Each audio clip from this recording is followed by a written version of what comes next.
ഇത് എത്ര വർഷം വരെ നമുക്ക് കീപ്പ് ചെയ്യാം? ഈ പൈപ്പും സിസ്റ്റവും ഫാമൊക്കെ നമുക്ക് ഒരു 7-8 വർഷം സുഖമായിട്ട് നിൽക്കും. പ്രോപ്പർ ക്ലീനിങ് ആൻഡ് മെയിൻ്റനൻസ് ആണ്. ആഫ്റ്റർ എവറി ഹാർവെസ്റ്റ് നമ്മൾ ചെടികളൊക്കെ പൈപ്പുകൾ ക്ലീൻ ചെയ്യണം. പിന്നെ ചെറിയ അസുഖങ്ങൾ വരാതിരിക്കാനുള്ള ശ്രദ്ധ നമ്മൾ നല്ലപോലെ നമ്മൾ ആൾക്കാരൊക്കെ എഴുമ്പോഴും എന്തായാലും കുറച്ചൊക്കെ അസുഖങ്ങൾ വരാം. ഒരുപാട് അസുഖങ്ങൾ. പക്ഷെ അപ്പോൾ നമ്മൾ എന്താ ചെയ്യുന്നത്? മരുന്നടിക്കുകയല്ല ചെയ്യുന്നത്, നമ്മളത് പ്രോപ്പറായിട്ട് ക്ലീൻ ചെയ്ത് കീപ്പ് ചെയ്യുക എന്നുള്ളതാണ്. പിന്നെ നമുക്ക് ഓർഗാനിക് ആയിട്ടുള്ള നീം ഓയിലും ഈ ഒന്നും വരാതിരിക്കാൻ വേണ്ടി സാധനങ്ങളൊക്കെ തറയിലും ചെടികളിലൊക്കെ അടിക്കാനൊക്കെ ചെയ്യാം.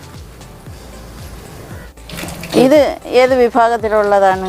ഇതെല്ലാം അത് ഇപ്പൊ നോക്കിയിരിക്കുന്ന കെയിലാണ്. അപ്പൊ കെയിൽ എന്ന് പറഞ്ഞാൽ ഭയങ്കര ക്വാളിറ്റീസും വൈറ്റമിൻസും ഒക്കെ ഉള്ള ഒരു വെറൈറ്റി ചെടിയാണ്. അപ്പോൾ ഇതും നമ്മുടെ ഇതുപോലെ തന്നെ ഇപ്പൊ നമ്മൾ ഇപ്പൊ എവിടെയൊക്കെ നമ്മൾ തിരുവനന്തപുരം ജില്ലയിലുള്ള ഒരു 10 എല്ലാ മിക്ക മേജർ സൂപ്പർ മാർക്കറ്റുകളിലും ചെറിയ ലുലു മോളിലും ഹൈ ലീഫ് എന്ന് പറഞ്ഞ പ്രോഡക്റ്റ് അവൈലബിൾ ആണ്. കുന്നില്, സുപ്രീം, എല്ലാ മിക്ക സൂപ്പർ മാർക്കറ്റുകളും നമ്മൾ എല്ലാ മുക്കിലും മൂലയിലും നമുക്ക് ആൾക്കാരിലോട്ട് എത്തിക്കണം.